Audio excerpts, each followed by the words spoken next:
Total number of counters in the bag is 100. There are 30 blue counters in the bag. So number of counters that are not blue is given by 100 minus 30, which is 70.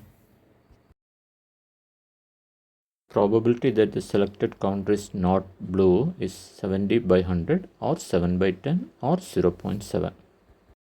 Ratio of blue is to green is 2 is to 3. So we take the number of blue counters as 2x and number of green counters as 3x.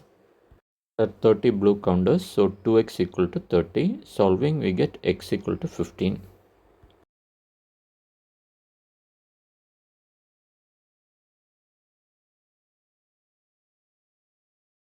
Substitute x equal to 15 into the number of green counters, that is 3x, to get 3 into 15 equal to 45 green counters.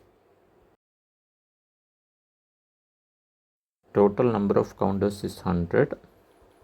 30 blue counters and 45 green counters.